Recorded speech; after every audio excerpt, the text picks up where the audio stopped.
All right, let's talk about something that can be a real game changer. You know how we see numbers all the time, right? Well, today, we're going to learn how to stop just reading them and start actually seeing them.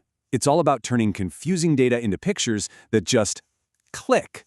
So let's dive right in. So let me ask you something. When you see a number like, oh, I don't know, 33.33%, what happens in your head? If you're anything like me, it doesn't exactly paint a clear picture, right? It just kind of feels fuzzy, a little abstract. And hey, that's totally normal. It's not that you don't get it, it's just how our brains work. Numbers like that can feel like they're just floating around in space without anything to, grab onto. It makes it tough to really feel what they mean. But here's the secret, the big idea we're going to unpack today. The key to really getting these numbers isn't about doing more math in your head. It's about translating them. We're going to build a visual toolkit, a few simple tricks that turn those fuzzy numbers into clear pictures your brain can understand in a snap. Okay, first tool in our new toolkit. It's the 100 square grid, and trust me, this is the perfect place to start if you want to make percent something you can actually see.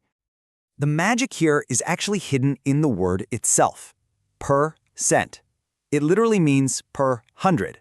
So a grid with 100 squares, that's no accident. It's like a perfect blueprint for what a percentage is. Think about it. Each little square is just 1%. Simple as that. All right, let's put this into practice. Let's say we want to see what 10% looks like. All you do is take that grid and color in 10 of the squares. And honestly, it doesn't matter which 10 you pick. Instantly, poof, it's not just a number anymore. It's a shape. It has substance. You're not reading 10%, you're actually seeing it. Okay, that was the grid.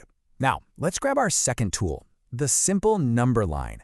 This one is fantastic for seeing where numbers sit in relation to each other, kind of like a map for values. And what's so cool about the number line is how flexible it is. You can label it from 0 to 1 for fractions, or you can take that exact same line and label it from 0% to 100% for percents. It shows you right there that a fraction like 1/2 and 50% are the exact same thing. They're both that perfect halfway point, right in the middle. So, how would you use it? Let's try 25%. The trick is to think, okay, what's the fraction for that? Well, it's 1/4, right? So you just take your line, chop it up into 4 equal pieces, and boom, that very first mark you make, that's your 25%. It's like you're 1/4 of the way to the finish line. All right, tool number 3. This is the strip diagram, and you can think of it as your go-to for slicing things up. It's perfect for when you need to see fractions nice and clearly. At its heart, a strip diagram is just a plain old rectangle. Nothing fancy, but its superpower is that you can slice it into any number of equal parts you want. Thirds, fifths, tenths, whatever you need. That makes it super handy for those fractions that don't play nicely with our 100 square grid. Okay, remember that tricky number from the start, 33.33%? Let's use this tool to make it crystal clear. We know that's just a fancy way of saying 1/3. So we draw our rectangle, we slice it into 3 equal pieces, and we shade in one of them. And just like that, 33.33% isn't some confusing mess anymore. It's just one part out of 3. See? Easy. Okay, let's recap. We've got 3 awesome tools in our toolkit now, right? The grid for percents, the line for comparing things, and the strip for fractions. So now let's really put them to work and see them in action together. Here's what we're going to do.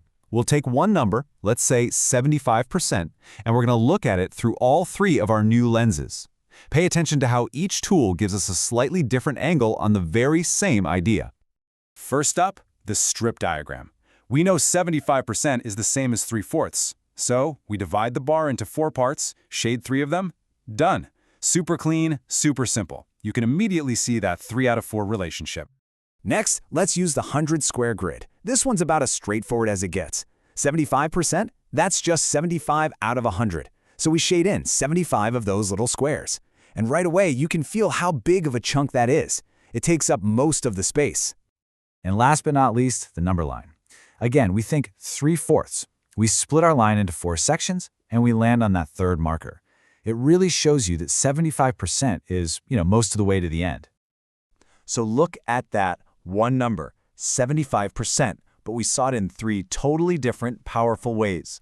That's the main takeaway here. It's not about finding the one right way to see it. It's about having a whole bunch of ways so you can pick the one that makes the most sense to you in that moment.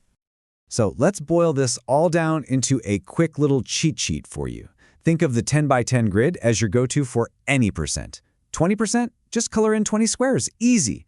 The number line? That's your best friend for comparing stuff. It shows you perfectly how 50% is smack dab in the middle. And the strip diagram? That's your hero for simple fractions, like showing that 33 1/3% is really just one piece out of 3. And listen, this isn't just some abstract math exercise. This is a real-world skill. Think about it. A 25% sale at your favorite store, figuring out a 10% tip, understanding a poll in the news. When you can actually picture these numbers, you understand what's happening on a much deeper level. It's way more intuitive. So, I want to leave you with this. You've got the tools now. You literally have a new way of seeing the numbers all around you. So as you go about your day, my question for you is, what numbers are you going to bring into focus? What are you going to turn from something fuzzy into a picture that's perfectly clear?